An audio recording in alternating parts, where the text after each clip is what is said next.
believe in God. Every description of God that I've heard holds God to be all-powerful, very typical, and all good. And I see earthquakes and tornadoes and disease, childhood leukemia, and I see all of this and I say, I do not see evidence of both of those being true simultaneously. If there is a God, the God is either not all-powerful or not all good.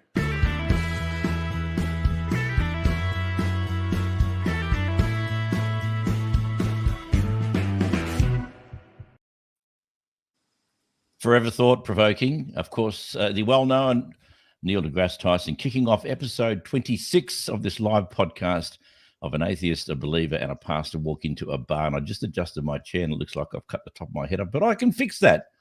We have the technology.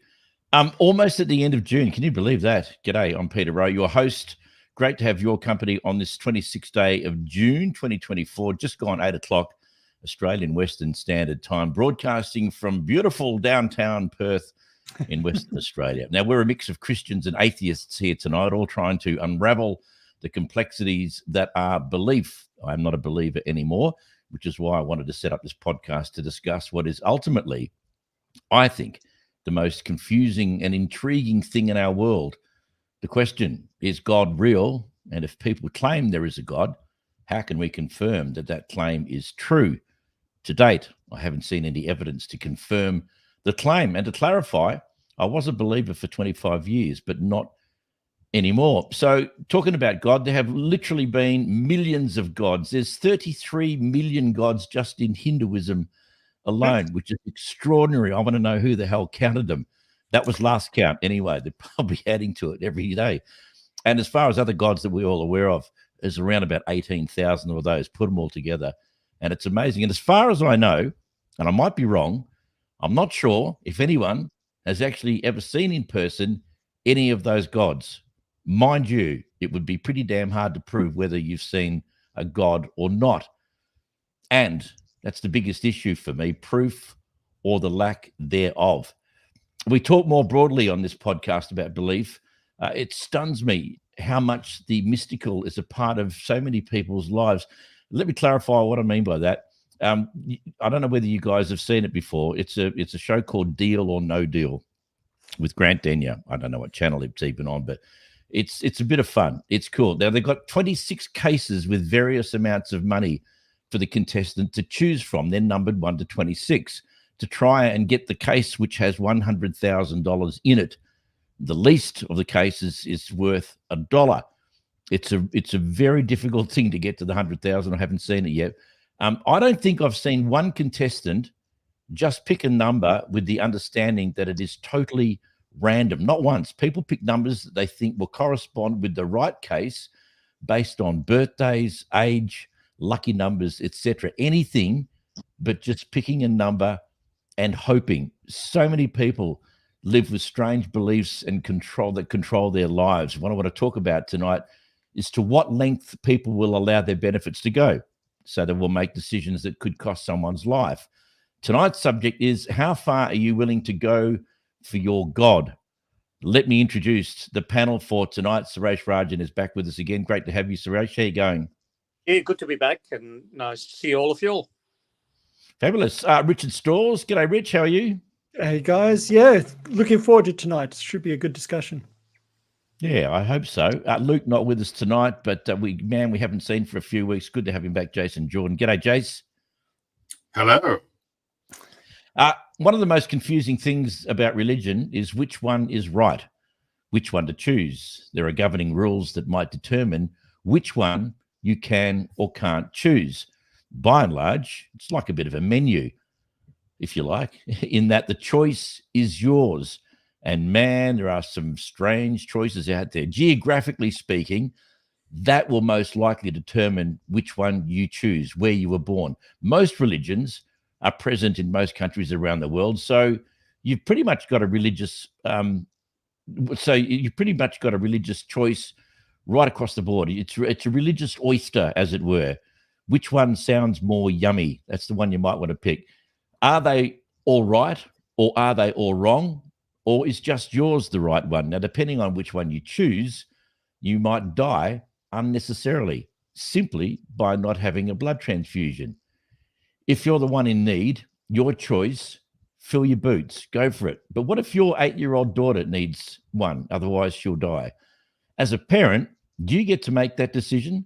Should the child be given a choice, or do you make it for her? Could that be classed as manslaughter? Are you then playing God with her life? This is definitely worth talking about, as I think it is manifestly outrageous. The same can apply to Catholics, I found out today, and Mormons. What if you turn off a life support system of a loved one? Is that taking a life? Well, it just might be, according to Catholicism.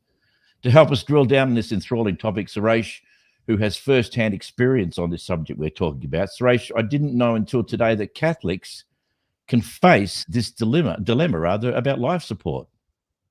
Yes, it's quite a fascinating one because I've been dealing with a person who had a hemorrhagic stroke, and she was pregnant. She had she'd been pregnant for about 20 weeks at that stage.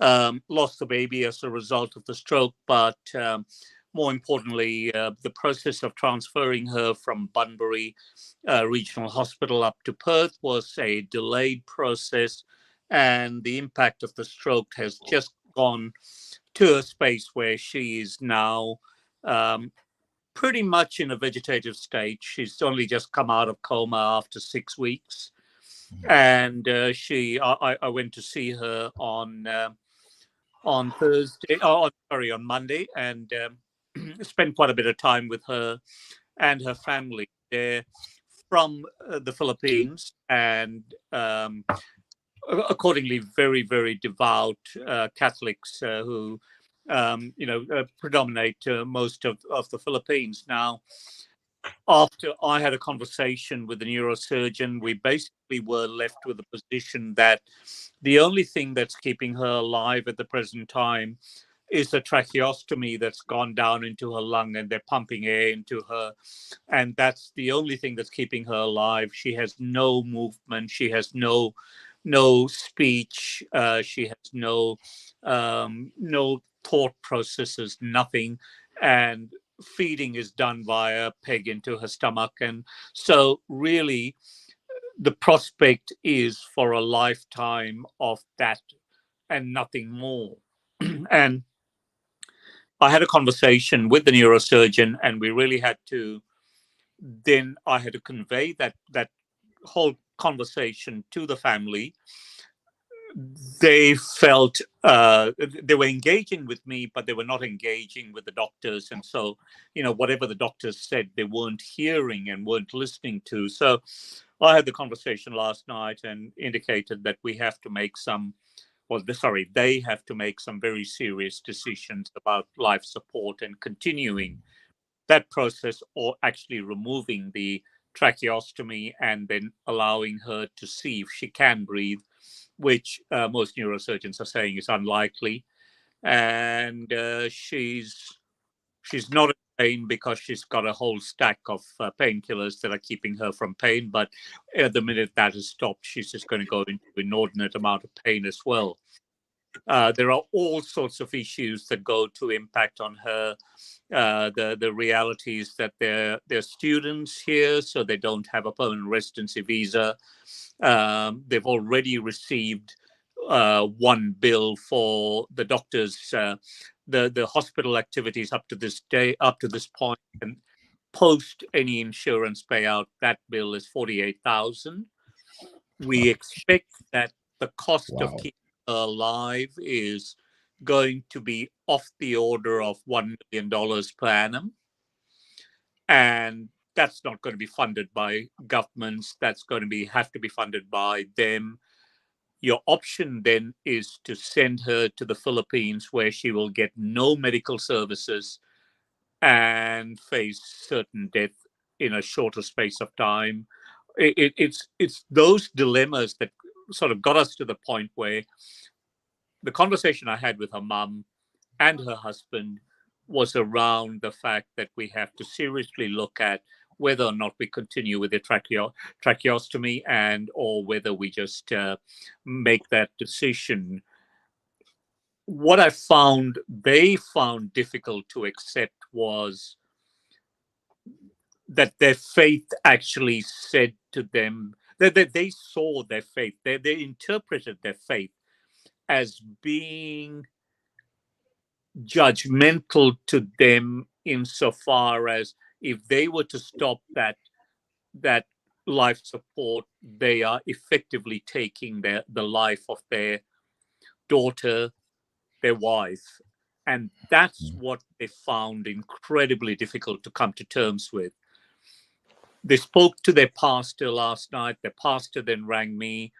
I had a long conversation with her, and she understood that, what I was trying to say to them was that, look, given that your prospects are a vegetative state for the rest of her life, an ordinary amount of pain, can you look at the turning off of the life support as almost merciful, and try to start to think along those lines? But I found, and it really also brought to my mind that contrast that I've talked about in the Eastern religions, where we have this whole concept of reincarnation, and that death that occurs now is not final, and that it actually makes it easier for me to deal with that. I can talk to someone about, your life's going to end here when we stop the life support, but there is another life. You're letting them go on their way, on their journey to a higher form. It's almost intuitively just a little bit more easy to deal with than the Christian concept of that's the end of life. What happens from here? Yeah, mate, I don't envy you. That is absolutely a horrific thing to have to go through. I'm just wondering whether whether they're able to, I guess, be objective and think outside the box, in that if they could understand that I wouldn't imagine that would be the will of their God, that they would want to feel like they're doing that. And certainly from a biblical perspective, there's nothing clean cut about turning off a life support system. There's an interpretation of scripture that would be in their heads that they've been told. But who have they said that they've heard this from? Is it from scripture? Has the pastor put this idea in their head that of what they could do, what they would feel responsible for doing? No, I think it's something that's innately in them. They've not. I must also indicate that they're not actually Catholics. They're Pentecostal Christian. When you said pastor, I thought that, but you did say originally they were. Yes, okay. My original thought was that they were Catholic, given that they were from the Philippines. But then when I started talking to the pastor, and I discovered that it is a Pentecostal group, because one of the conversations I had with her this morning was that, I hope the congregation or the gathering are all praying, given that that's what they feel comfortable with. And she said, look, they're also fasting. They're fasting and praying. And I found that a little bit hard to come to terms with. I didn't quite understand what that was all about. But so they are Pentecostal. They are the original stance of pastor was one of, I'm going to ring the disability minister and talk to them about the possibility of getting government assistance and so on and so forth. Then I started to talk to her about the costs involved, and all of a sudden she began to understand that, look, this is something of a, pardon the use of that term, but something of a lost cause. You really aren't going to get any government to agree to assist a person who's not even resident of this country, let alone a citizen or anything of that sort. So but yeah, Pentecostal Christian, and who put the thought in their mind? I guess it would be just their reading of the scriptures that say that they've interpreted their scriptures to say that turning off of a life support system is not about minimizing the pain It's not about, bringing to an end a very, very difficult and tragic circumstances, but actually taking a life. And that's the part that I found really hard to deal with. It's, I mean, having spent a long time as a Pentecostal Christian, as it were, I'm unaware of any such objection. Rich, have you ever come across this? Yeah, I guess, you I'm and not I. hearing anything that Rich is saying. Can you? I can hear it. Okay. I can hear it. Oh, okay. You Strange. can't still? No. Okay. I'll keep going and we'll see how we go. Yeah. But no, I think both you and me, Rowie, we tended not to be in the super hardcore Pentecostal churches. There still are some very fundamentalist Pentecostal churches around. I'm not saying that the one there is like that, but there might be some. I'm thinking for the people I've talked to in those churches, I think maybe it's a bit of a hangover from for. It might be simplifying it, but the culture wars where everything's sort of dichotomized into good and bad,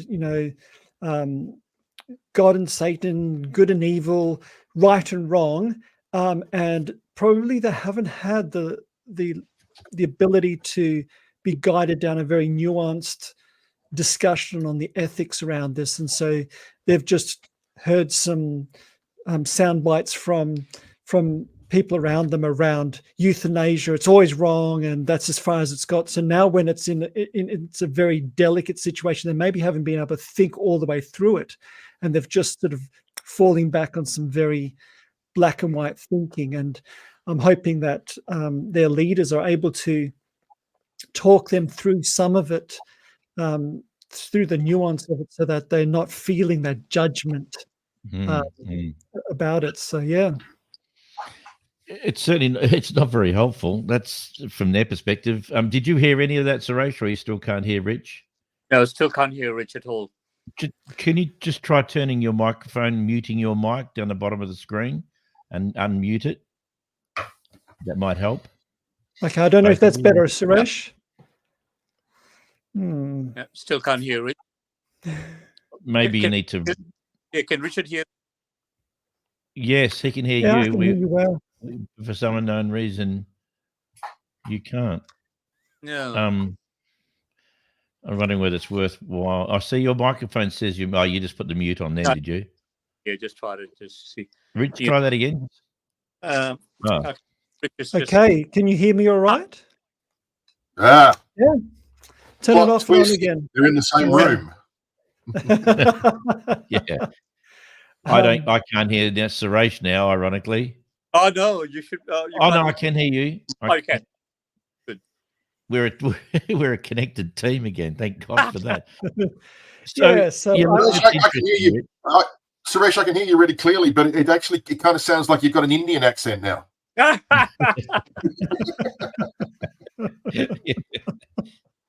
didn't pick that up at all. He sounds perfectly.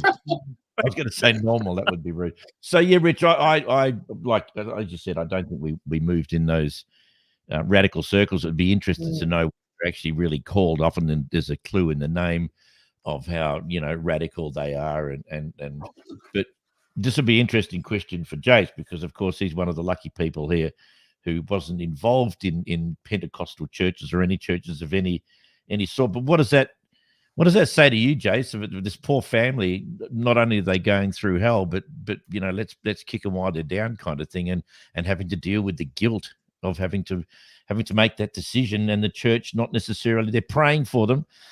They're all praying for them and fasting for them as a way of alternative to doing what is inevitable. Thoughts and prayers. But look, I think where people get comfort from their religion, then perhaps in some ways it's a good thing. It helps people get through, and that's important. These days there's a lot of depression. There's a lot of things, a lot of mental illness. We don't necessarily have to call it mental illness. Just people who have troubles And so sometimes I think religion can be helpful. You know, if you've got a calling to a greater power, that can be very helpful. But where I start to get really worried is where there's people within the family who perhaps are on the borderline. They don't necessarily believe, they're asking questions, they're doubtful. And so they're seeing decisions that are being made or indeed not being made. And there's doubt. And at that point, you know, they're harboring both the religious perspective and something of a secular perspective as well. And that's a little bit of a dichotomy. That's a little bit of a bit of cognitive dissonance going on there. And I feel for them because they want to do the right thing by their family and by their God. But at the same time, they might really know that they're not doing the right thing by the person that's laid up. And it's, you know, for someone like me on the outside looking in, it's quite an easy decision for me because there's nothing else to think about. I don't know, Pete. It's one of those odd occasions where I have an opinion, but it's not one that I'm prepared to share forcefully.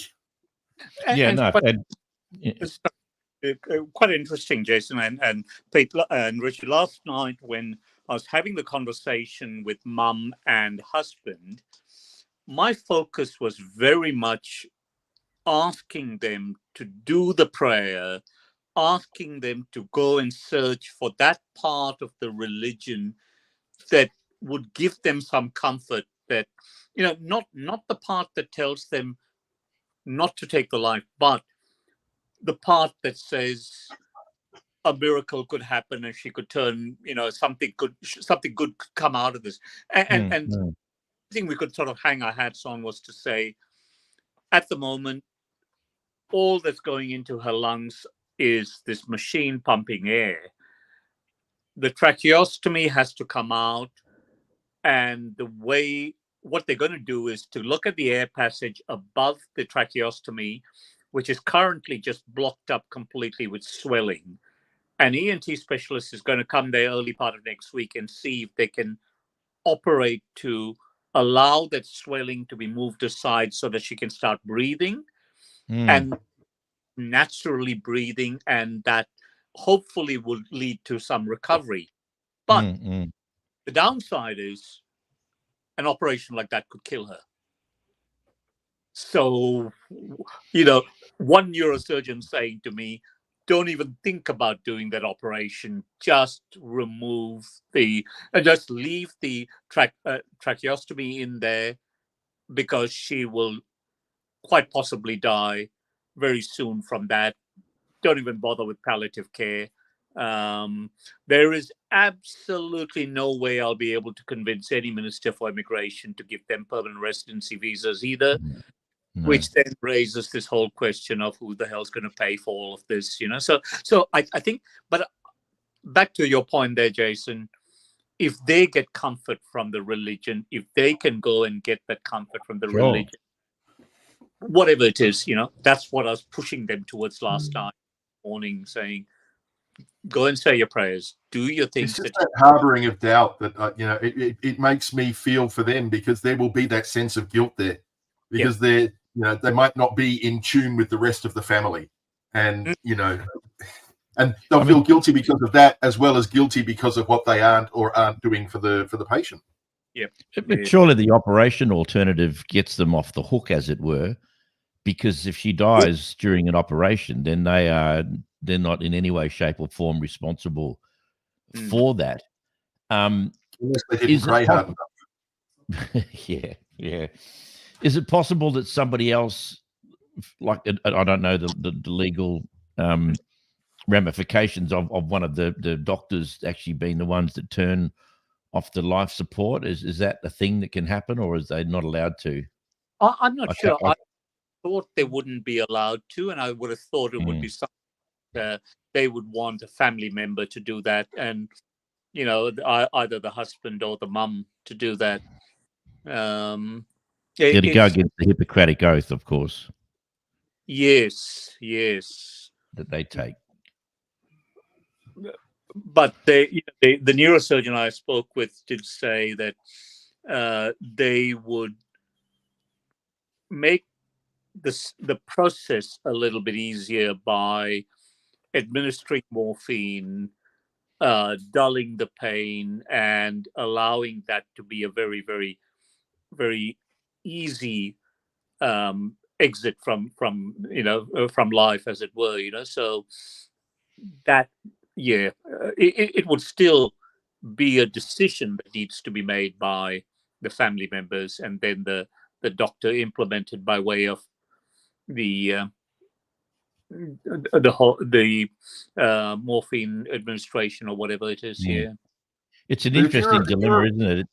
if you're a real Go on, Jake. believer, is that, and you give permission then for the machine to be turned off, and like in the eyes of your God, have you not committed murder by agreeing to have that machine turned off?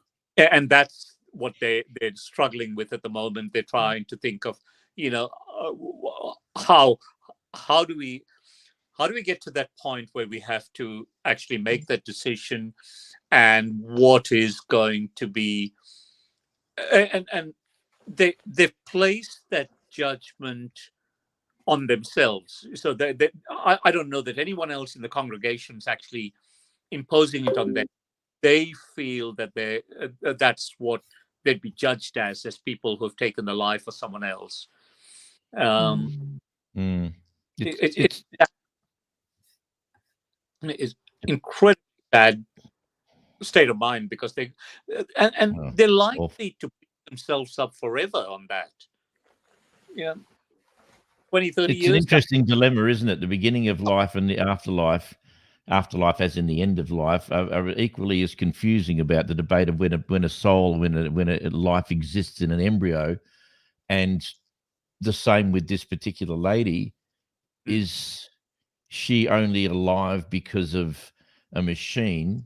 And is that life, has her soul, as it were, left her? My guess would be that they clearly think no. So if this person is also religious and the family is religious, do they not then have the belief that if they let her go, she's off to heaven and that's a better place, and so that's the right decision to make? Good question. I was thinking that. Rich Peter, your domain. Yeah, for them, funny enough, if they were Catholics, it would probably be easier for them, because it's absolutely spelt out in the Catholic catechism. In this case, it's probably okay, because it's an extraordinary medical intervention keeping her alive, and it's all very well spelt out. They don't have to worry about that. Being Pentecostal, you don't have a pope and a magisterium and all these rules written down. It's all very, very much a cultural, and depending exactly who you listen to, can be one way or the other. But I think for them, part of it is obviously being Pentecostal. I'd be very surprised if they're all Christians. They're not too worried about where she'll, quote unquote, end up. I think if she's a Christian and a part of the church, they'll be fairly confident she's going to be better off afterwards. But it's I think maybe some of the fear is, and I think this is probably a uniquely Pentecostal, charismatic side of things, is a strong belief in gifts of healing and the miracles that may happen. And that's where the sort of the prayer and fasting come in, because they're really pushing towards a miraculous outcome. And I guess there's probably a great fear is if they take action, will they be shutting off any possibility of a miracle happening? If they turn this thing too early, would it be a day before a miracle would happen? It would be those kinds of fears would be very, speaking as a person in that kind of stream, in my Christian tradition, I imagine that's a very great fear, is that fear of missing it or stepping wrong in the plans of God and missing out on a miracle for this person, rather than a an afterlife judgment kind of thing. Can I throw in another issue? You're talking about birth and death and so on. A matter I've dealt with last week at another hospital. Young Muslim girl, 26 years old. Baby's run full term. She goes in on the Wednesday. They tell her that they're going to induce the birth on the Friday. Friday she goes back in. They tell her they're going to insert a balloon catheter and an injection, and they do that at about midday. Around about 4:30, she said to them at that point, "No, I don't want a balloon catheter. I want a cesarean." They said, "No, we're not going to give you a cesarean. We're going to give you the balloon catheter." She said, "I've read widely about the balloon catheter. I'm not happy about that, but go ahead," and they did it. 4 hours later, they come back. Baby's still fine, just kicking along, and they decide that they're going to move her out of the delivery area into another area. And in some sense, they forgot about her in the other area. Came back at 9:30 at night, 5 hours later, and the baby's dead. Now, what they're beating themselves up very much is, at that point, we are four men sitting here and I'm dealing with this issue. We will never experience that whole idea of childbirth. But when the baby died at 9:30 on Friday night, she said, "Can we have a Caesar now to remove this deceased fetus?" They did not do that, and the baby came on Sunday. So for two days later, because they wanted her to experience childbirth. When I spoke with them, I said, "Do you realize that these people are Muslim? They're in the middle of Ramadan, the holiest period. And in Islam, they cremate or bury the body within the day after the death. It didn't occur for 2 days. And even at that point, they then did not release the body for 30 days. And that's beating them. The family, the husband and wife, are absolutely beating themselves up because they've now tenets of their faith. Yeah, it's just even though it's not in their hands. Even though it's not in their hands, yeah. You know, and both ends of the spectrum. You know, the birth and we're talking about the death, and so that one was last week and one is this week. Yeah. So for someone like you, Jason, this must just fry your brain. The rules and regulations, the amount of crazy stuff that people have to go through, and when you're a Muslim and you have your way of life and your belief, and something like this happens out of your control. Yeah, the people don't necessarily understand or know what it's like to be a Muslim. They don't even know what Ramadan is. So for them, they're just doing their job, and then suddenly all hell breaks loose, and people are left shattered. But you know, did you? I mean, all of you all would be familiar with the football player from one time was with Essendon, Bashahuli. Absolutely, yeah, great player. And for the first time a few years ago, Ramadan fell right in the middle of the AFL football season. He wasn't allowed to take a drink of water because he had to fast, and part of the fast is that you do not even drink water. There he was out on the field having to play a game of Aussie rules football. And if it wasn't for the fact that I intervened in that stage and got one of the imams to give him a special dispensation, that in the interest of health, otherwise he's going to die on the field, we could let him have some water there. So that was the only thing that actually got him through that season. But it is, yeah. So how does the flexibility of something like that work? Because it's etched in stone, as it were. How does a man like you be able to talk to a man and actually get,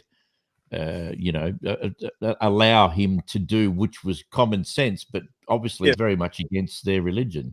Well, I had to find someone who was able to who felt that as the messenger of God, he could give the dispensation. So I had to go look around to find someone who was well accepted as being the imam. And again, that there were some imams who were completely against that whole idea, but I managed to find one that was receptive to that whole idea and said, okay, well, we'll, and he happened to be a football follower and he was an Essendon fan, so yeah, that helped. Yeah. So Jason asked it as a private chat about Pentecostal, and for those people out there, you could probably say it more succinctly than what, maybe just to fill people in on, because Pentecostal is not necessarily a commonly known name. What is the definition of a Pentecostal apart from happy clappy people? Are you asking me? Yeah. Well, I didn't say you have to promote it. Just what is the definition of a Pentecostal? I was going to say happy clappy, but it really is. I guess there's a stream or a tradition of Christianity that very much sees the continuing activity of the Spirit in the life of the church and the people of God, where you experience God directly. You can hear and experience the Spirit that way, and you have a strong expectation of the miraculous. Healing is still around. Mm-hmm. You read various gifts in the scriptures; they're all still active and well in the lives of people today. So that's sort of Pentecost, and that's from a tradition that's probably the turn of this 1900s is when it came out of the holiness movement in the southern states of America. Pentecostalism, especially amidst the very poor and marginalized, and until fairly recently, it's always been the religion of the poor and the marginalized. But nowadays in America and here, we do see Pentecostalism in very different forms. In Hillsong is probably one of the most common Pentecostal churches that people around the world would know. Yep. Very sort of flashy, but the idea is directly experiencing the activity of God on a day-to-day basis. So those people have seen Benny Hinn and all of the televangelists, I would imagine, from what I've seen and what I know, they would be all Pentecostal Christians.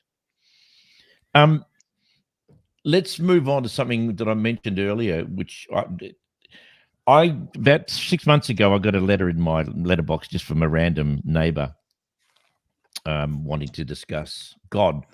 And I noticed that they were a Jehovah's Witness. So I actually rang the number and ended up talking to a guy. I had a fascinating conversation, asked him a whole bunch of questions, which he was totally incapable of answering, just simply based upon their belief that they can't receive blood.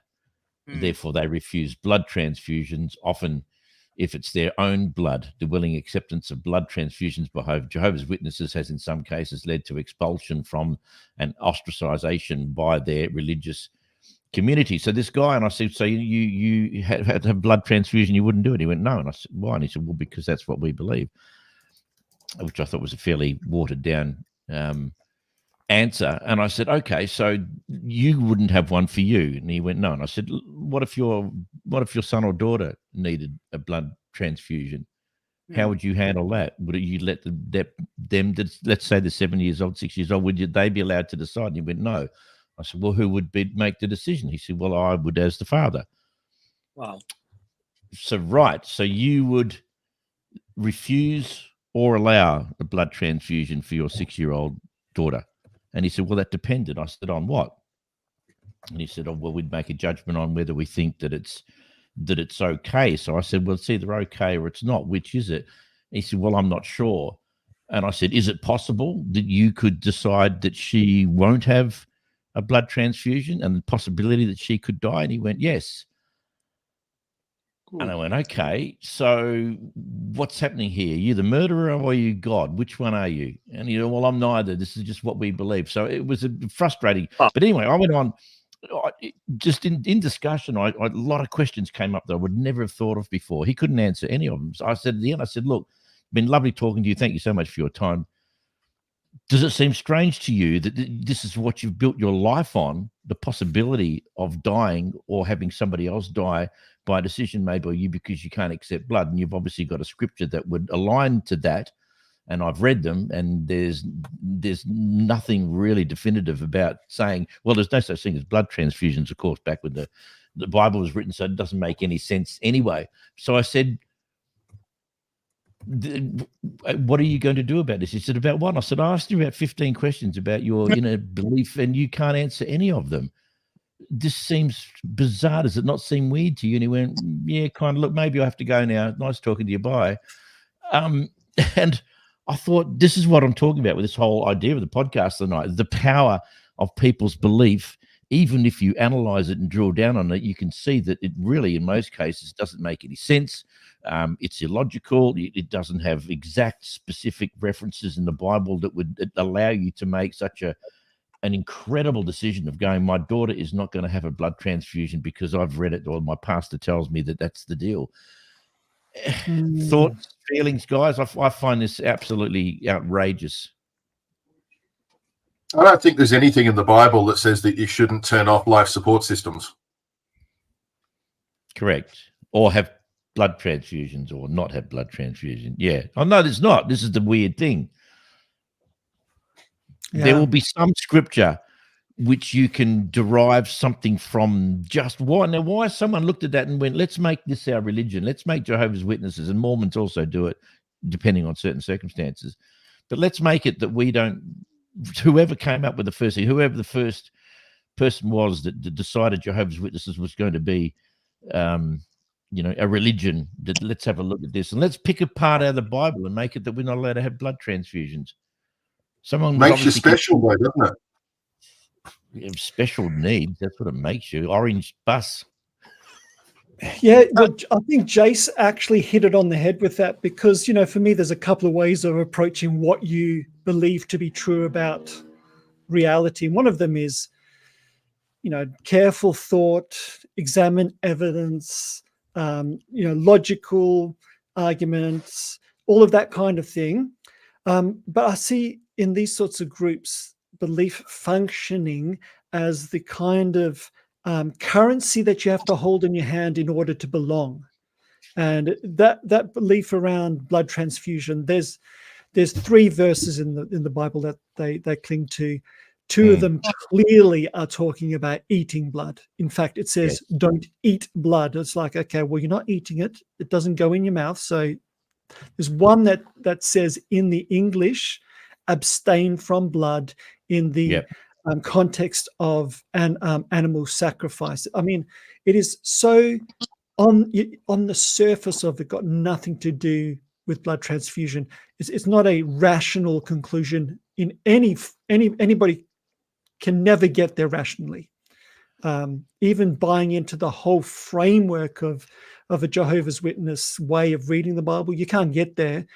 All it functions is, I have to hold this card in order to belong in this group. If I let go of that card, I'm out. So there's this power and belonging and parts of that there. And it's quite a strong draw card because it's a marker of identity.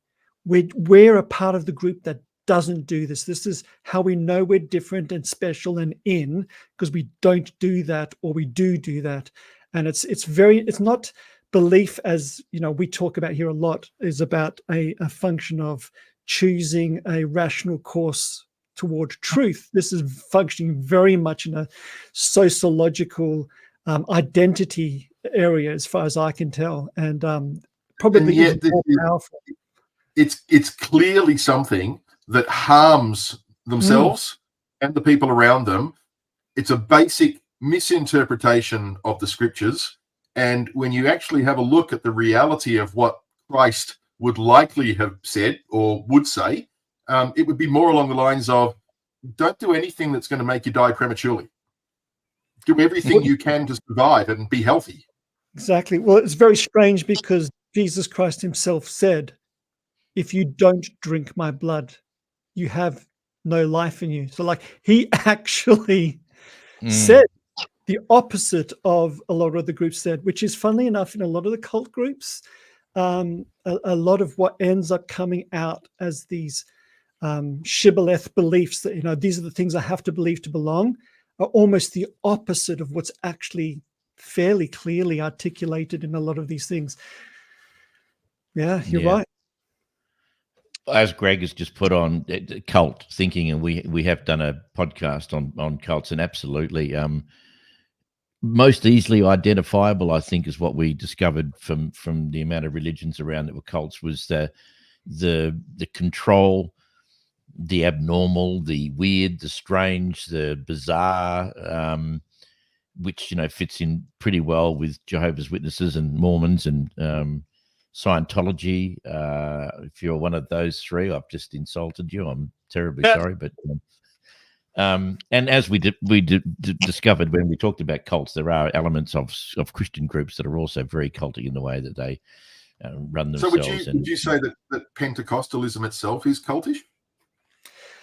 You know, it's funny. I would refer to it as when it comes to cults, I think the academia has moved towards referring them to as high control groups, because that's Right. actually the thing that matters, is the control and the identity and all of that thing there.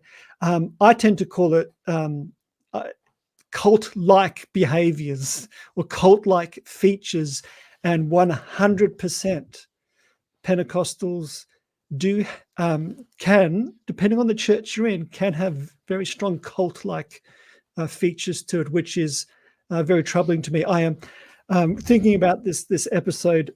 I've been I don't know, maybe this is a sickness, but I've been binge watching cult documentaries on Netflix lately. Fascinated by how that happens. But Same. one of Yeah. the ones I'm most fascinated about is the Branch Davidians. Oh, yes. Oh, Where was that? Waco was something, wasn't Waco, it? yes. Waco, So this- Texas. Yeah. The latest one in Waco, they actually interviewed a few of the survivors.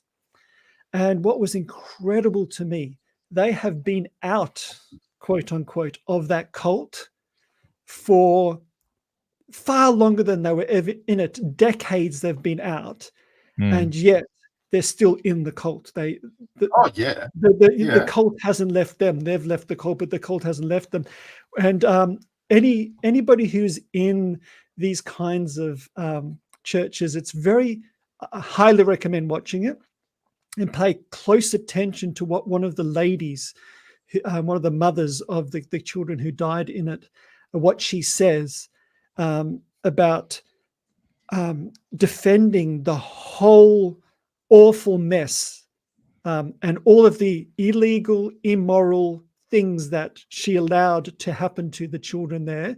And her defense was, we had these beliefs. And she had this rationale about, well, you can't come against, because these are our beliefs, almost like this is our God-given right to believe whatever we want and act it out because it's belief. And are those beliefs misinterpretations of scriptures, though, or are they just beliefs that have grown within that cult? Oh, this one was certainly in the cult. But to be fair, if you take, for instance, I'm going to say something very controversial. If you take your sexuality, like biblical sexuality, I mean, that's the quickest way to be messed up. If you start following the examples, quote unquote, laid out in the Old Testament, I mean, what are you going to choose? Like the nuclear family doesn't appear in scripture at all. In fact, it didn't appear in history until much later. So what are you talking about? Are you talking about taking, dozens of wives? Are you talking about, all these weird things that are quote unquote biblical? And you see them in very fundamentalist cults like the Branch Davidians, that coming out in a very terrible way. I won't go into it in detail, but certainly trigger warnings around it if you've had experience with it. But if you're in these churches watching that, and if your arguments for this is why the way we do it, and you can't say anything about it, sounds exactly like that cult member's excuse for what she did, you're in trouble.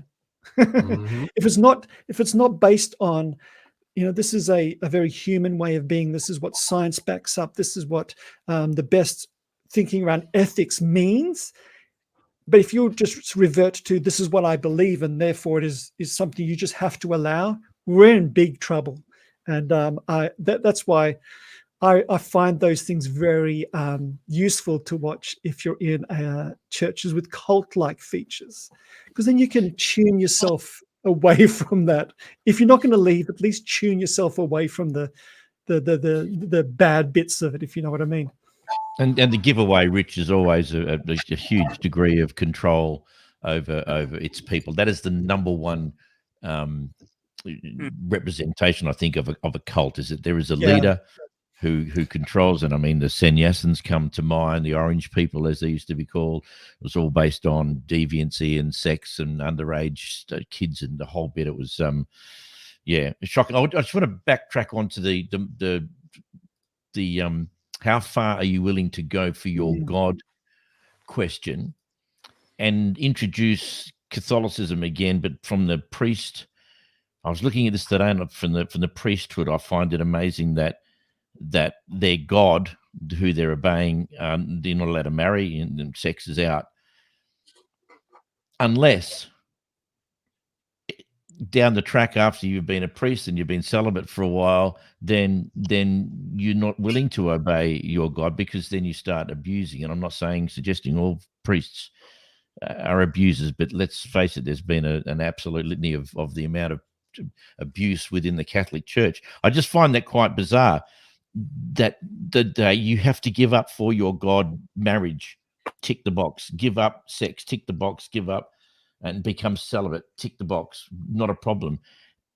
That all meant something to the priests in the beginning. Then suddenly, down the track, however long it takes, so many of them have unticked the boxes and just done whatever. And history will show that it's an absolute disgrace what has happened within the Catholic Church. Not only that, but what the Catholic Church has actually done to punish these people or to stop them being around children is just extraordinary. Yeah, it's a blight. It's a blight on Christianity. It's always been strange to me, not being a Catholic, that the celibacy of the priesthood, because it wasn't always there. It wasn't even always there in the Catholic Church. So that's always been strange to me, how that thing sort of came out. But then again, the force of history. It's almost like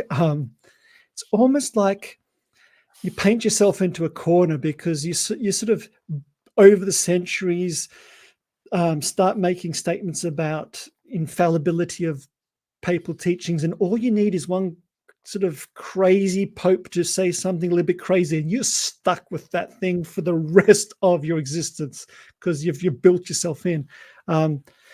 Thankfully, celibate priesthood is only in the Catholic Church, and my prediction, which will not come true in our lifetime, is one day the Catholic Church will step back from that, because They're going to have to.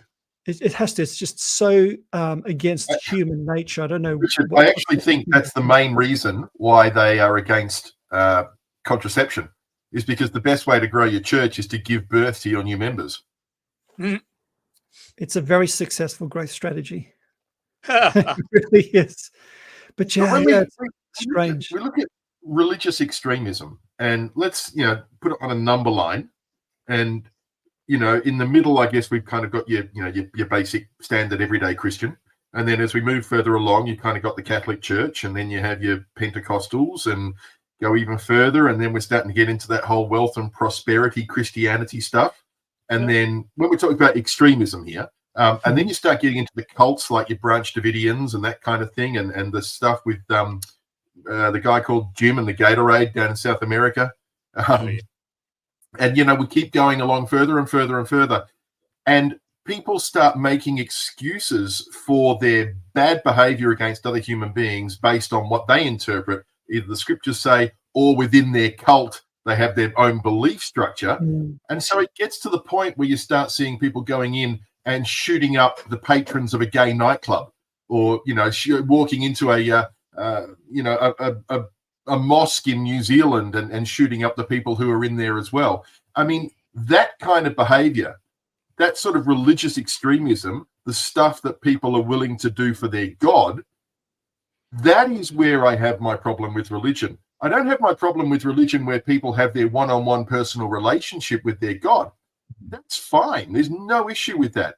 And where religion makes someone a better person, great. That's terrific. Go for it. But where you start getting to the point where you start discriminating against people, harming other people, that really is when it becomes problematic. And to take it right back all the way along that number line to the other side, you don't see atheists going out there and shooting up places. Yeah, that might be a bit of a stretch. Well, give me an example of an atheist that goes out and does something extreme. Well, we don't know whether what a religious affiliation like the mass murderers in America. We generally do, because it's usually reported on as being one of the characteristics of why they did what they did. I mean, certainly, you know, that shoot up that happened in the mosque, that shoot up that happened in Florida in the gay nightclub last year. Yeah, of course. Yeah, all of that comes from a religious perspective. Yeah. And a lot of them are just deranged people, and I don't know whether maybe some of them are atheists. I mean, the result of what you're saying is probably very true in the sense that the percentage of people who are locked up in the world are by and large mainly religious Christian people. Very few atheists, which is not. It doesn't make any obvious conclusion that atheists are really good people and don't kill anyone. That's not what it represents to me. Cause and effect. It probably so just this looks like a bit of a row show tonight with the stuff on the Greg's on it. Lou has just patted Richard on the back. Well said, Richard. I'm not sure what it was about, but obviously it was good. Lou's saying. Here's one for you. If fundamentalist right-wing, that's my wife, by the way, everyone that doesn't know, Lou is my wife. If fundamentalist right-wing white male Christians are so opposed to abortion, what would their decision be if they were asked to carry a pregnancy that threatened their life? Interesting. Yeah. Very interesting. Yeah, it's a good question. Anyone want to have a crack I quite enjoy watching bits and pieces of like the Fox News network, or I should say the Fox Propaganda Network. And, you know, this is a network where they practice all of those right-wing fundamental Christian nationalist policies, and they're out there promoting Trump and blah, blah, blah. And, of course, they're anti-abortion. One of the things that really strikes me as being very disingenuous is where they refer to people as being pro-abortion. They say the left, or, you know, the Blues, the Democrats, are pro-abortion, which is about as far from the truth as you can get, because we're just talking about being pro-choice. Nobody chooses abortion as the preference. You know, it is, I would argue, the vast majority of the time, it's the end of the road, kind of the last resort. And it just frustrates me endlessly to actually see things framed in that context. It's really not fair. Yeah. A couple of more comments from Lou. We know they insist on birth, but not child support, childcare, and any other help these women who give birth may need. And also, but if they were forced to have a child in the same circumstances, let's see what would change, and quickly. Yeah, 100%, hard to argue. Lou. Hard to argue with it. Well, it is hard. Well, it's not only hard to argue because it's true, but it's hard to argue because it's my wife, and that just shouldn't happen. That's cult-like behavior. That's right, exactly. This is a feature of the right-wing. Sorry, one thing you can guarantee: if men had to have the pregnancy gestation periods would be 1 week. That long. You're being very generous. I think all sorts of women's health suffer because men are in control. Here's another hot take, and it's not because I'm some sort of hating of my own sex, but if we had more women in areas of influence where it really mattered, I think everything would be better. If we had, Yep. Women priests, the church would be transformed overnight. Not completely better, but significantly better. If we had women in areas of significant influence in our health system, where really, in real terms, women's health would take an upgrade. And it's something we need, and it's something we should all be fighting for, because this is human rights. This is what's right. I completely agree with you, Rich, but there is a balance here, because on one hand, Jacinda Ardern, Julia Gillard; on the other hand, Margaret Thatcher. That's right. Exactly. Yeah. It's not a. Yeah. This is another conversation. I'm just gonna go on a mini rant. People talk about the patriarchy. What's wrong with the patriarchy is not that men are in charge. What's wrong with the patriarchy is that somebody is in charge over other people. The solution to patriarchy is not matriarchy. I would argue a matriarchy would have better outcomes than a patriarchy, but neither are the best thing. Australia, we have a gift in our culture of egalitarianism, and it's something we should double down on. Not let it in this nonsense get infected from other countries that look and sound like us, but double down on what we do really well, which is egalitarian, fair shake of the stick for everybody, and that's what we that's just my take about what's good about Australia, and we should make it even better because of it. Agreed. And in relation to your talking about patriarchy, I don't think there's any part of the world, be it commerce, politics, religion, not many areas that I can think of that wouldn't be improved by having more women involved. And the mere fact that women are still in 2024 struggling to be heard and to be equally paid. And we've touched on this before in other podcasts, usually when my wife's around, coincidentally.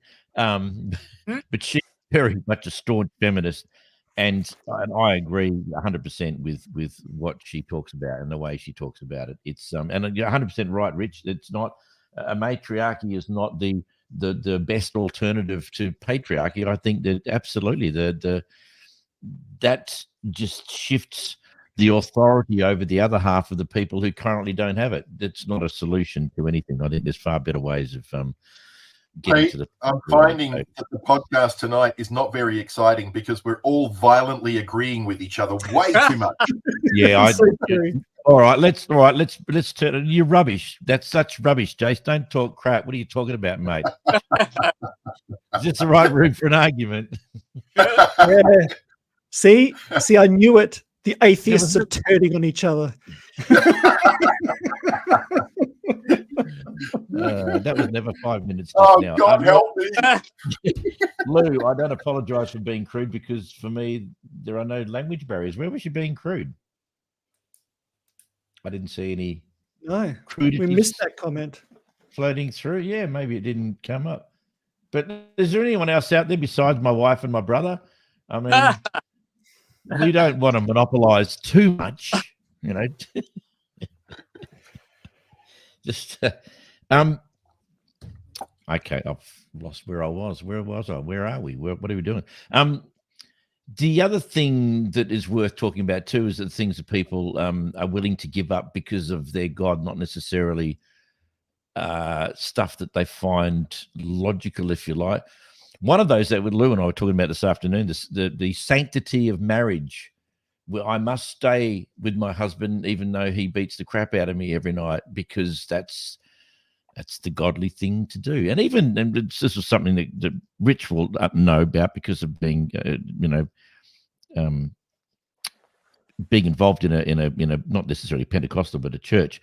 The unequally yoked relationship between a man and a woman, that is very much frowned about by the Bible. In other words, if you're a Christian, your wife must be a Christian, otherwise you're unequally yoked. I'm not sure what happens when they are unequally yoked, Rich. I don't remember the punishment or the negative result of it. Nothing happens, just someone didn't. I don't know, but I never got to the. I think it was or else. Or else. Dear, oh dear. Okay. Look, we've come to a point where we need to continue on talking. What does anyone want to talk about? As far as I did want to have a couple of questions before you left, Suresh, about the situation that you were talking about while we're looking for other things to discuss with our listeners, which is a good time to, before I ask you, if you are watching tonight, we know you're watching on YouTube because it's the only format at the moment. We need more likes and followers on our Facebook page. If you can jump on there, we need 100 because Facebook have said if you haven't got 100, you're not going to be broadcasting live anymore. The broadcast will go to air once it's finished, but for live, the only place you can do that is on YouTube. If you've got a question or a comment, love to hear from you. Jump on YouTube and tell us what you think. Ask a question. But what's the next step, Suresh? Well, they still going to debate whether or not it's something worth operating on this particular lady that you were talking about? Look, I've actually given them time to think about it till hopefully till tomorrow, and over the last 24 hours, I've asked them to engage with their pastor, to engage with members of the congregation, etc. But I've emphasized to the pastor today that if she can focus very much around the alleviation of pain, the relief that will be giving her, and that it is really about allowing her to have a peaceful and less painful exit. That's otherwise all we're doing is prolonging that suffering over a considerable period. Well, we don't know how long it will be, so she could be in that vegetative state for 20 years, or could be a week. We just don't know. And so I've really talked about emphasizing the quality of life at that time. What is she going to experience? She's she's lost the baby. She doesn't know that she's lost the baby. Oh gosh, yeah. Those are the sorts of things that, because she really went into the complete shutdown when the baby, and around then they discovered that there had been a miscarriage and so on. So by that stage she was not able to comprehend anything around her. So what do you have to do? Look, many years ago, I was involved in a similar sort of thing where I had to make the decision to turn off life support systems for my cousin. I think I was 25 years old or something, and she'd been killed in a car accident on Mounts Bay Road, and the accident had wiped out the entire family. She, her husband, their 6-month-old baby, her husband's father and mother were all killed in the car accident on the 7th of July, 1984. Wow. And it was her birthday. She was they'd been out to a meal at Northbridge, and on their way back, her husband was driving, and a car came round the other side. A group of students who'd been out celebrating didn't take the turn, didn't take the corner, and right in front of the Old Swan Brewery, and killed all 5 of them. She survived the day, and the next day, the prospect was that she would have no concept of anything that went on from then on. She was again in a vegetative state. Every bone in her body had been broken from head to toe.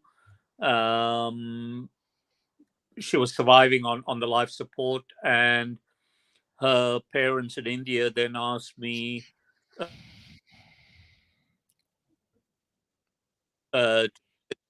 here because they should to know what was going on, and so I made that decision. But it really was very easy to rationalize in my mind, because my background was, I come back to what I talked about earlier about my background's Hinduism. That's what I was born. So I know in that space there was this this prospect that she was going on to a higher life. She was going on to a new incarnation of sorts. So I contrast that with the position that the family finds themselves in now. What, almost 40 years later, actually it is 40 years later, um, that thinking around the Eastern religions versus the much more rigid concepts that exist in the Western religions really makes for a set of rules that aren't reflective of life. So in Hinduism, it's all our rules are around what makes life easy.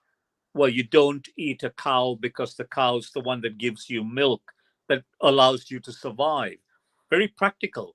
You don't eat meat because the meat is what carries the toxins that will actually infect you. So very practical aspects. And that's why in the 60s, Hinduism was very popular, particularly for all the hippies. They were out there going, looking for things that didn't tell you, you do not smoke, you do not drink, you do not do that, but it simply says just do the right thing by everyone. You want to go out and get yourself debauched completely, that's fine, that's not a problem. Just make sure that you do everything right by the next person. So Yep. it just highlight the contrasts around that, and then the rigidity of a set of scriptures that dictate your behavior More is prescriptive, yeah. what I find difficult to come to terms with.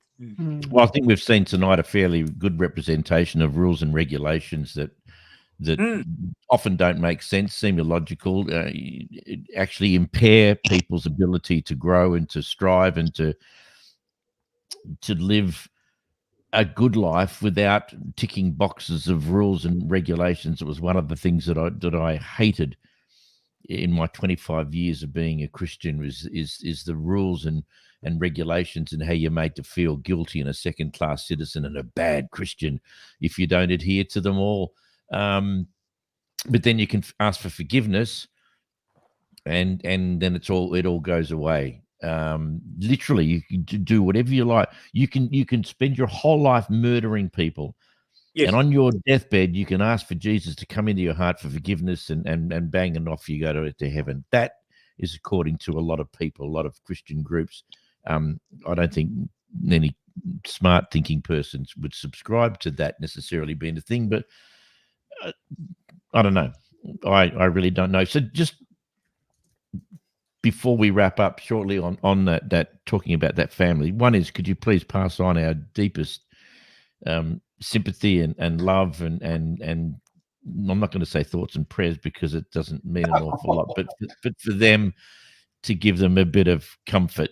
But do the family need the pastor of that church to give them the nod and say, do what you think is right? Is that what's missing in all of this? Is it up to an individual or the church as a whole? And I think actually I think you're right. Then and the focus that I asked her to place was around having the conversation with the family to talk about that relief of pain, that relief of suffering, that allowing her to go with little pain and to go peacefully. And I think that, and that's why, talking to the pastor today, I really felt that was good. It was probably quite useless coming from someone like me to say to them, go to your prayers, because I'm not a person who goes to my prayers, and I don't. So it felt very, very, very insincere when I was talking to them last night and saying, look, if you get comfort from your prayers, then go to that, pray for a miracle, do whatever you need to do to just feel like you've done everything you can for her. But engaging with the pastor this morning and trying to get her to talk to them about letting go was probably the most important thing. Hopefully, and I think the pastor's initial thoughts to the pastor's final thoughts during the conversation, I thought that she understood exactly what I was trying to do and was trying to ask her to do. So I think she'll do it. And it sounded like she was going to focus. And I think you're right, Pete. I think that seal of approval, that endorsement will probably carry a lot of weight. And it might be even more so because of the fact that they are a Pentecostal church with very strict rules, etc. That so if the pastor is saying you haven't sinned, you have not done anything about other than to relieve her suffering, that will do a great deal to just make them feel, at least for the moment, a little bit better. Later on, it may, and he would expect a miracle such as his conviction. He would expect that to happen, and hence the prayers. Does he feel that if the prayers and the miracles don't happen, that somehow that will then give them the freedom to do whatever? And how long are they going to wait for these miracles, these prayers to actually have an impact, if at all? Is there a time? After the conversation with me, she started out with the view that she was going to talk to ministers, try and get all this support, etc., etc. At the end of the conversation, she decided that it was not even worth a while to contact the minister, because at the end of the day, this is final. She got the real impression from me that this is not something that's ever going to resolve itself in a good outcome for her. And she's now very much of the view that a miracle isn't going to happen, and she just needs to be holding the hand literally when they make that decision, just to say to them, it's a decision. And interestingly, she told me that it was a decision that she'd made in respect of her brother and her father in recent times. So she was going to use that to talk to this family, to say, your pastor herself has had to make this decision and did not feel that guilt. So maybe you don't need to feel the guilt as well. So I think that perspective will be one that will be very good for them. That a lot of the church made that same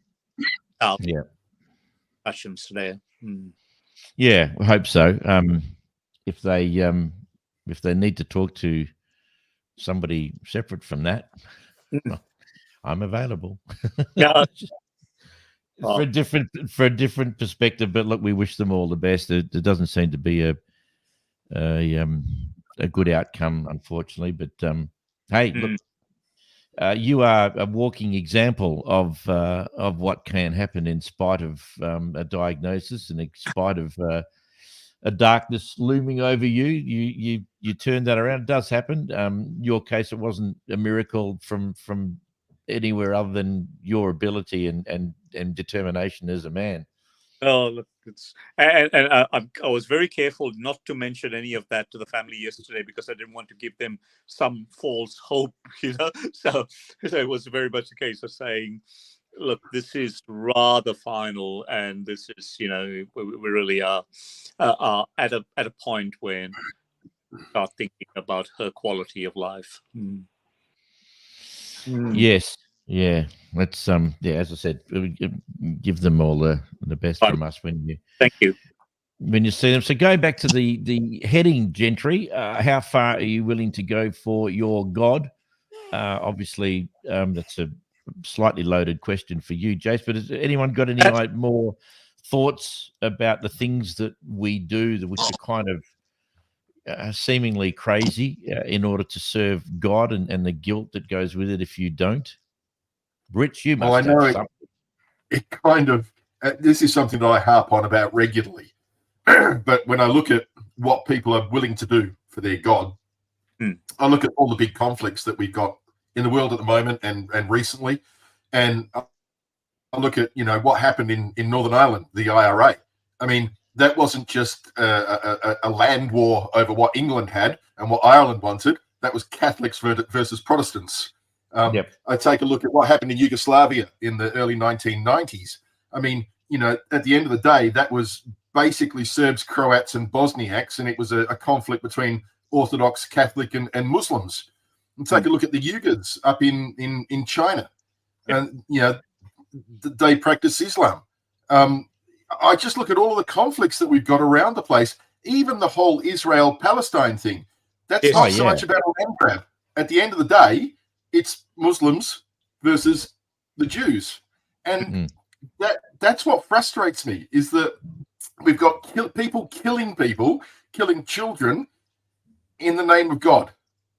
And it defies belief. It goes against everything that these religions supposedly claim to aspire to. Yeah, that's a very good point, which leads me to a question for you, Rich. That's something that obviously God would have known was going to happen if you go through to the turmoil of 2024 and look back over history. And as Jay said, I mean, my God, you could name another 100 worldwide events where religion has played the part. How does that fit in with our acceptance of that as we walk, some people parallel with the belief in God? How do you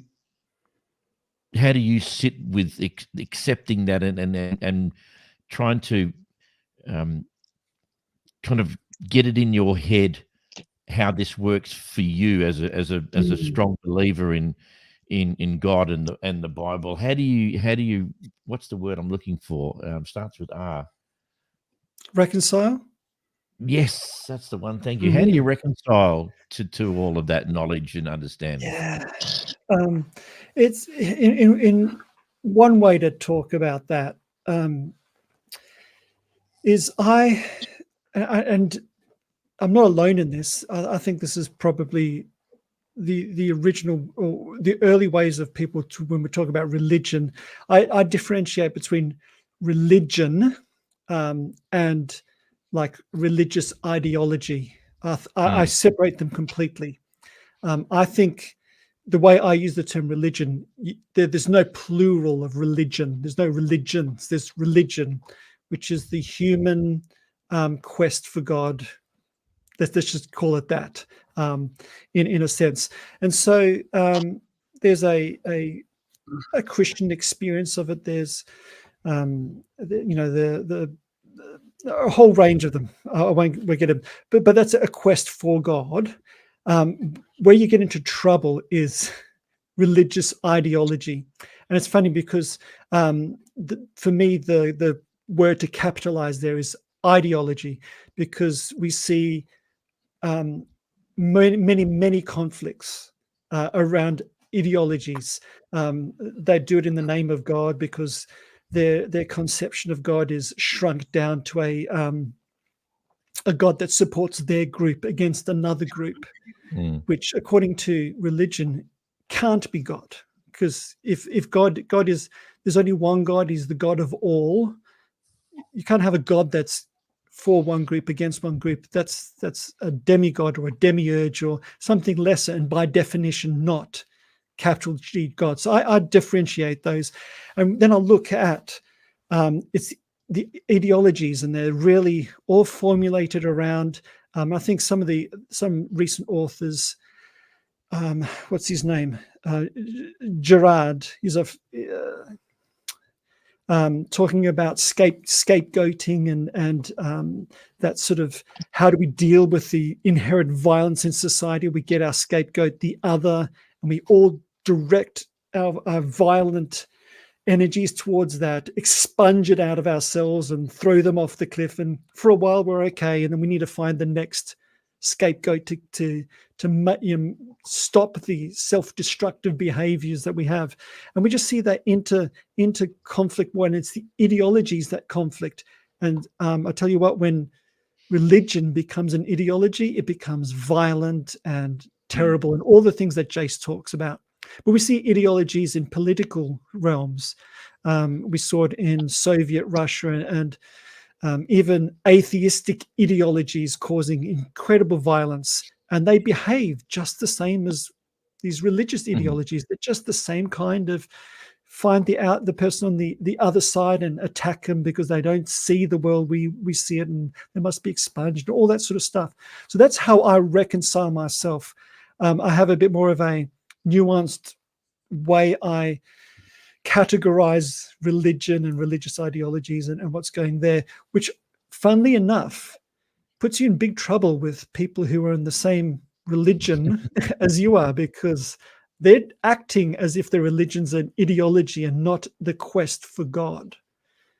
And as soon as it becomes this ideology, which is you're in because you tick all the right boxes, and we know we're in because they're out, and we've got to have an enemy, and we've got to have all of this sort of structures that are not unique to Christianity. They're, just change the names, roll the dice and call them all different names, and you've got another religion. There's nothing unique about that. It's just Bronze Age sort of in-group fighting. And it's something, if you're Christianity, I'm going to pick on the Christians because I'm a Christian. I know Christians. If your Christianity just looks like that, that's not something worth holding on to. You can let go all of that. And we talked about that last week. If that means you end up an atheist, well, so be it. I personally feel like I'm managing to shed a lot of all of that. And I heard somebody term it this way, because I'm still Christian. I guess the way I've done it is I'm still blessed. I've just given up the rest. I'm still Christian. I think there's enough to hold on to, but I've really redefined a lot of the stuff, and a lot of the fundamentalism has fallen away because of that. That's where the violence and the nonsense comes in. That's when you've got people not going to the doctor and attacking each other and calling each other names in the streets. And it's like all of the very things that you could not imagine Jesus Christ doing, people in the name of Jesus Christ do. You've lost the plot. You've lost the plot.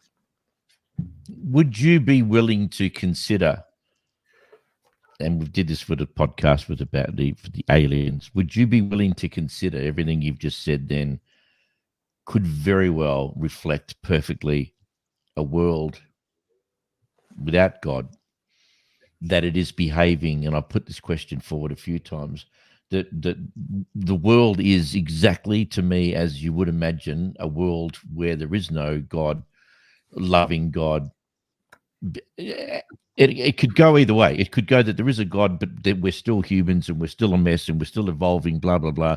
Or we could say it also is behaving exactly as it would on a cooling planet in the middle of nowhere with no other evidence that there's any other people around in the rest of the universe. It's just us, and we evolved, and we're just man eat man and dog eat dog, and the fitness, the survivor, according to the fittest from Darwin, is true, and it's all playing out, and it's just all beautiful. Would you consider that being a reality? Yeah, absolutely. And that forms a lot of my wrestling intellectually in this space. Certainly you can't. I don't think you can come to the conclusion that a God of a lot of these religious ideologies exists. Let's pick on the poor Christian nationalists. They're very weird sort of. I'm trying not to be too inflammatory. Go for it.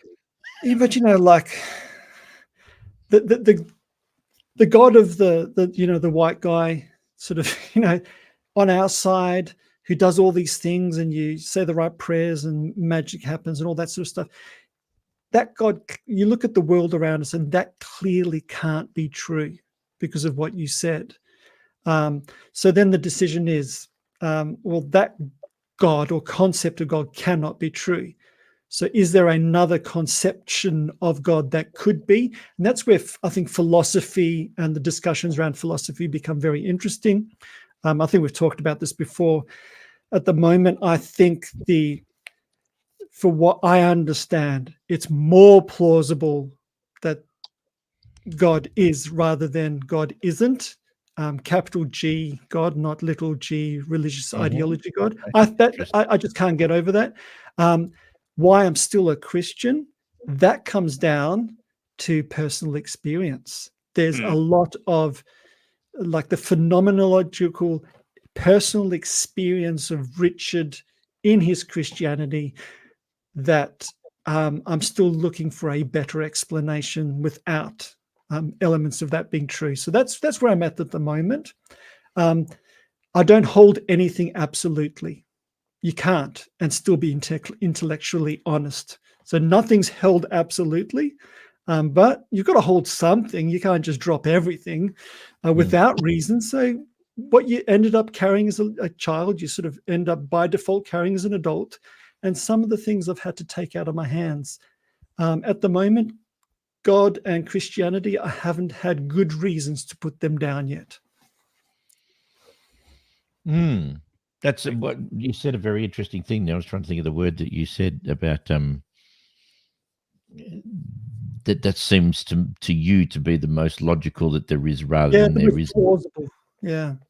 And that obviously is the different I've got a benefit, if you like, that being exactly in your shoes with that same conviction, same belief, but as I've told everyone before, something happened. God disappeared, and I couldn't find him, and I looked, and it wasn't there. So then I had a unique position to be able to step right back and go, okay, well, that's where I was over there. That's cool. I live there. That's right. Now I'm here. So it's much easier for me to see what isn't rather than what is, because what is or what was disappeared and left me with nothing other than to look around and go, well, if that wasn't real and that didn't happen and I can't find it now, what does that mean? Is that just a natural step toward atheism? Is that the only conclusion at the end of that I don't believe because I have no evidence? That I've asked God, if you are real, you would be the one person who would know exactly what it would take for me to believe, whatever that would be, whether manifestation or, seagulls manipulate the clouds to big message for Pete right across Perth. That would be amazing. But until that happens, I have no choice. I can't pretend to believe in something that just isn't there. It's and like why? saying, Why? Hey? Why is there no overt evidence? Well, Why doesn't he just one day just go, you know what, I'm going to appear on all the televisions at the same time. Hey, guys, I'm God, I'm real. Stop your arguing, all right? Settle down. Yeah. Yep. Have you watched Three Body Problem? Yes. No. That what you're asking for actually happened, and what was the most logical conclusion? I haven't seen this. What are you talking about? Well, I didn't watch it that closely. What? Okay, slight spoiler alert. In the book and the story, one of the characters is told to go outside, look at the stars, and they will cause the universe to blink. In the movie, they made the stars blink, but she was actually looking at the background radiation. Yes. Blinked into a pattern.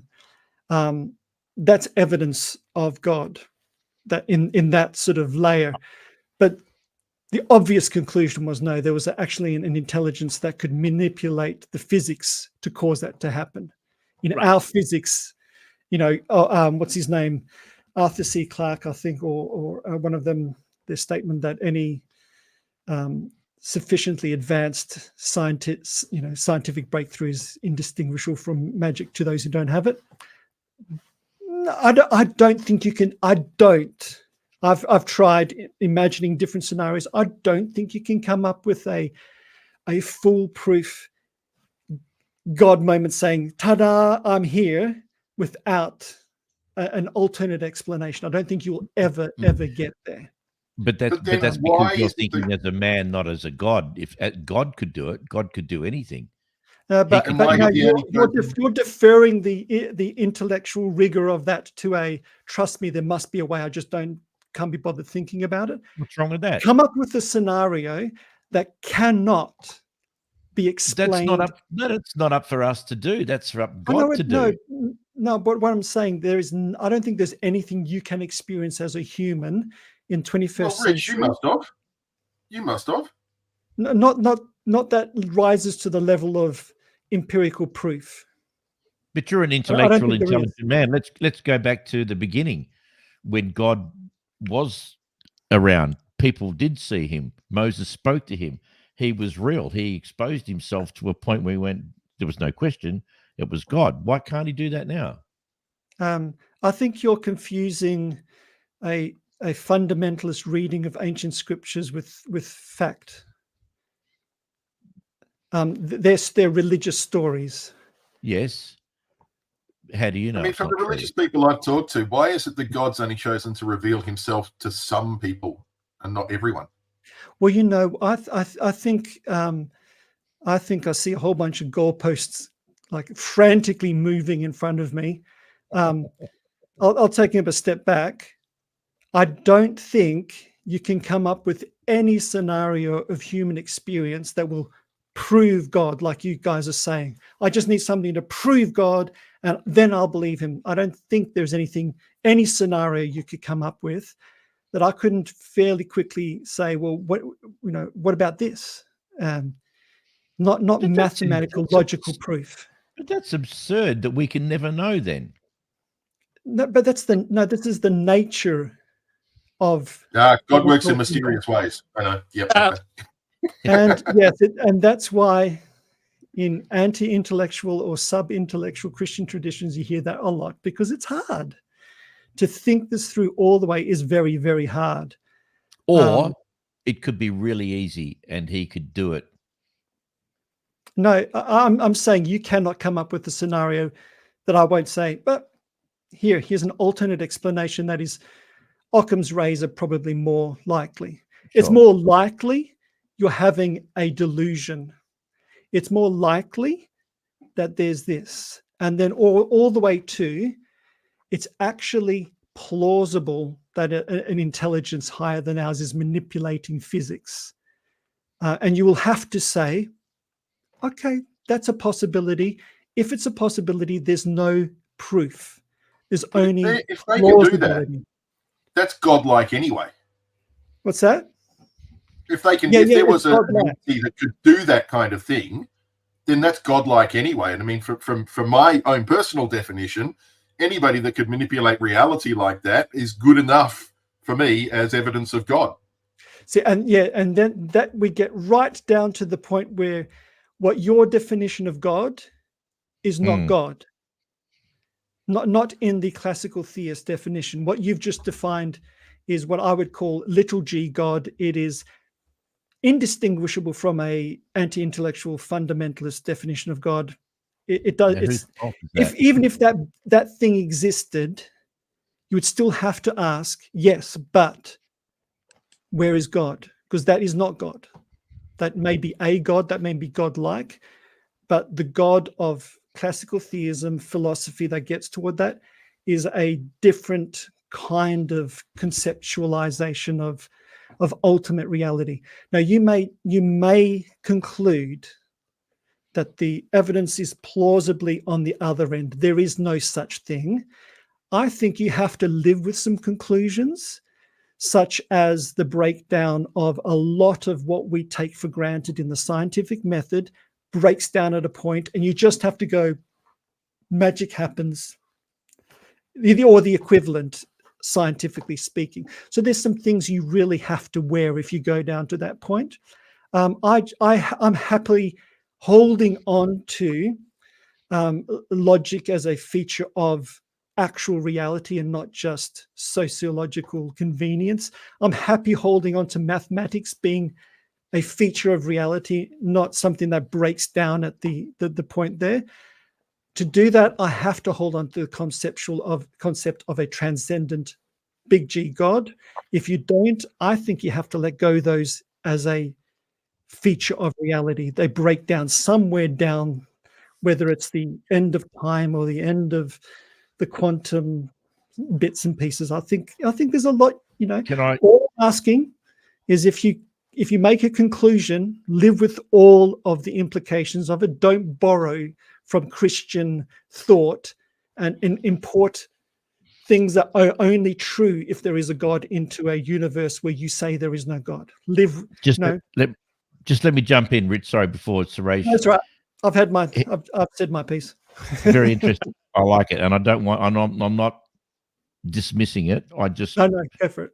I want to just. Suresh has got another miracle to perform tomorrow. And he needs his beauty sleep. A question before you go, Suresh. Yeah. Is it unreasonable to ask God to show Himself? Oh, look, my view is that those people who want to see God will see it in many different manifestations. Good answer. Like, yes. Yeah. What else you got? So is it reasonable to expect him? If you're a believer, yes, it's reasonable for you to ask ask God to show him or herself. And you can decide whether what you think is the manifestation of God is appropriate for you. And each one has our own God manifestations that we hold dear. And if that gives you comfort, terrific. Well, good. On a global scale, Yeah. How would we go about? Is it reasonable to ask God on a global scale that, in spite of Rich believing there's no way that we can come up with something that would convince us all, I'm willing to confess that if there is such a thing as a God, then damn straight He could come up with a way of us all knowing. If we're made in His image and we're a part of Him, He could do that. But that then discounts the 33 million manifestations of God in India and the 8,000 others. Yes, but maybe they're Exactly. all God. They're all God, yeah. It's just up to, it's what you want as an individual. Yes, a multifaceted personality. Yes. Look, I think at best there's one God. If there is a God, there's one God, and all of the other 33 million interpretations are facets of that God and renamed for a purpose. Like let's say that God can do anything and everything that there ever was and ever will be, but I want a God who can, God of wine. Done. There you go. I believe in a God of wine. Yeah. You might be praying to and talking to exactly the same God, but you've relabeled it in this instance as the God of wine. That's the only way that they could possibly come up with 33 million gods in Hinduism, is that there's only surely just one. I don't know how they feel about that. And there's 33 million adaptations of that one God through various personal, private, and perhaps sometimes self-centered needs. Yeah, that's that Neil deGrasse Tyson view that God is all-powerful, whereas Hinduism's talking about gods for different aspects of your life. You don't have the one God that is omnipotent and omnipresent. You have gods of death, God of life, God of whatever. And those gods don't report to another God? Yeah. Is there a higher being? In my case, it'll be the God of coffee. Now that's something I can get behind.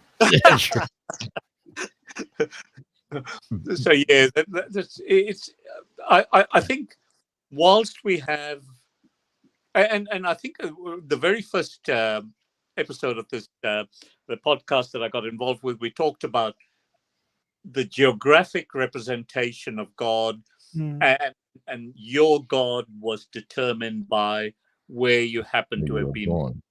Yep. So it really is quite a. So, are you going to have the one global God? Yeah, Rupert Murdoch thinks so, but and this is the problem about something that I've missed on seeing until you just said that then with this podcast, is that when you have two Christians who believe in the classical, biblical God, as it were, and then you have atheists who are atheistic toward those gods and not anyone else's gods, just them, then suddenly we're in this tight little nucleus of going absolutely nowhere and pretending that the whole world is somehow a part of what it is that we're talking about, which they're not. And so you become...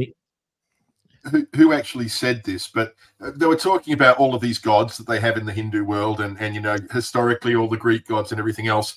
And there was a discussion between this guy, who I assume was a comedian, and somebody who was a Christian. And he said to them, do you believe in the 33 million gods and the 1,000 or so Greek gods? And of course the Christian said, no. And he said, well, then the difference between you and I is that I just believe in one less God than you.